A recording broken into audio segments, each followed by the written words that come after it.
Hello, Minder patrons. How's everybody doing today? So I thought maybe I'd do a studio tips where we talked about palettes for a minute. Now palettes, I did a video on palettes, but it was probably the second or third, I don't remember, video I ever made. My channel was brand new. And I've tried a lot of other different palettes since then. The main crux of that video, the main message I had is that it's really, really hard to make a mistake. I mean, a palette is a very personal choice. So mainly you're left with, okay, well, what do I consider when I buy a palette? Well, I think the main thing you need to consider is brush size and color selection. How many colors are you typically going to paint with or want to paint with, and how big a brush are you going to use? So I would say that you see me painting a lot with this, especially plein air. This is your standard pan type. And this is a typical studio palette, sort of a mid-size. This is a little bit bigger one with wells. I have two types over here that are open, no wells. Those are really very large. And they all have different advantages and disadvantages. Now first, just a word about tubes versus pans. There really is no difference in the paint. Pans are just pre-filled for you. Tubes, once they dry, end up being pans. And when you wet these, you don't need to completely re-wet them so they're all pasty like they first come out of the tube. They're intended to dry, so you only wet them so that the top layer is wet enough to get paint off of. I've had a few people be confused about that. So just to answer that question, you're only wetting them to get paint off the top. And so once a tube is squirted out, it's the same as a pan. Essentially, you have pan paint. But the tube gives you a lot more flexibility. You can choose which type of palette, whereas pans typically are only half pan or full pan. This is what a full pan looks like. And a half pan, these four half pans, and so it's just what it sounds like. A half pan is half of that. So this is a more or less standard size, and these metal palettes allow you to clip them in. You can get a whole nother set of full or half pans and switch them out if you want to switch out colors. So there's that flexibility. But these type of palettes allow you to fill them. And tubes are probably more economical for filling than pans. Pre-filled pans tend to be a little more expensive. Anyway, so when you buy a palette, just get what you think you're going to be comfortable with. One of them is desktop real estate. I mean, you can see how much room all of these take up. If you look at these two, this is probably my biggest palette. I have one other that's probably a little bigger. That takes up a lot of desktop real estate. If you only have a small place to paint, you're going to want to paint in something like this, or maybe even like this. But really, this is not too bad if you want a fuller size palette and you want to use tubes. But it's a really personal choice. There's just all sorts of palettes out there. Now, the other consideration is brush size. If you want to get into big brush painting, you're going to need something, or probably want something that will accommodate that.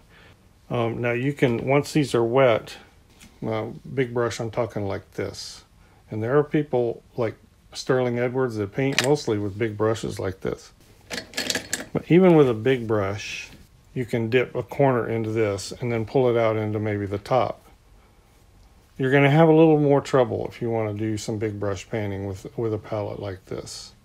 So if you think that's something you might want to do, you know, we're talking 16 by 20, larger, big skies, big foregrounds, you may not want to do this.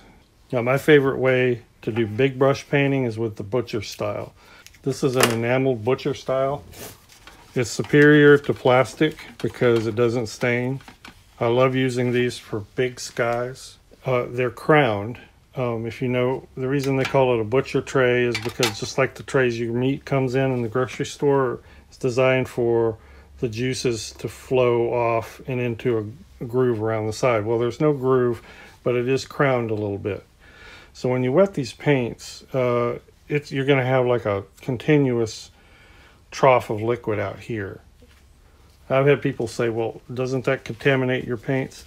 Well, a little, but you can still pull pure color off of your dollops here and into the center. But this gives you a lot of flexibility for almost any size brush. So, you know, you might want to have something like this handy if you're going to squirt your tubes out for big brush painting. Now this palette, although I didn't use it for this palette has 3 big wells. And a lot of times what people do with the palette like this is they leave these empty. They don't squirt paint on them. Now I have Payne's Gray, Neutral Tint, and Sepia, my big 3 neutrals there. But because I know if I'm going to do big brush mixing, I'm probably not going to use this palette. But you can leave these empty, and you can bring colors from out here in and mix a temporary like wash of paint for a big brush. Let me go back to the butcher style. This is a ceramic one. This is from Cheap Joe's. It's the only place I know that has this. I haven't seen it on Amazon or anywhere else. This is ceramic. It's very heavy and it's very large. I love this for big brush painting. It is also crowned. So when you wet all this, you're going to have a trough of liquid around the outside. But it doesn't really contaminate. Even if you have a trough of liquid and these colors mingle, I actually kind of like that. I do, you know, for mixing. You can still pull again, as I mentioned before, you can still pull the pure pigment off into the center to mix a cleaner color. You can clean all this off and do that. And one thing I've even done is just, if I want a really clean color and a very large wash, I'll clean this off. I'll put a little dollop of that color in the middle and I'll just mix it fresh. So just some thoughts on how I use these big open butcher style trays. Here's another one. This is the Magello Studio palette. This is the biggest one I have. When you lay it out flat, it's humongous. As you can't see, I can't even get it all on camera. It has built-in slots for big brush mixing, so you can bring your colors. Again, I mean, let me show you with a really large brush. Let's suppose you're painting with a big hake like this.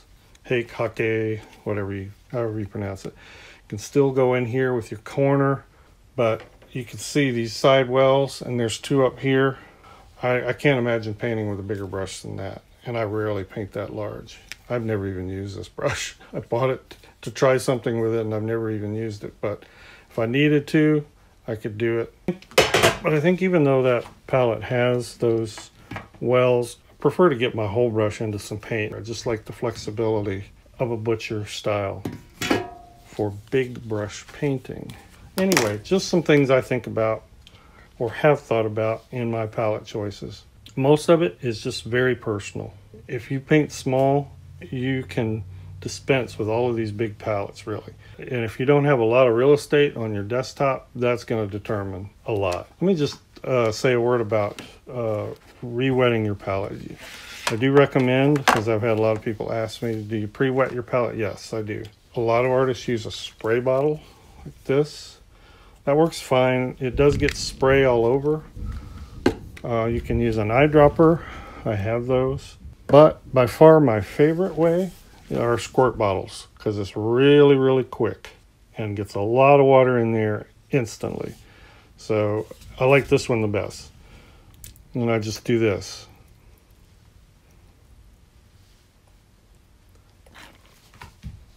Done. My palette is pre-wet. I didn't get spray all over everything. And you can get these just about any art supply store. I got these at Hobby Lobby. I like this one though. I really like the crook neck one though. And that's been my go-to for a while. It's almost faster than using a brush to dip in water. And then anyway, just a few thoughts about palettes. If you have questions about palettes and want to pose those, do so right down there in the comments. That's what I'm here for. And as always, I make those questions a priority on Patreon. Thanks everyone. We'll see you in the next video.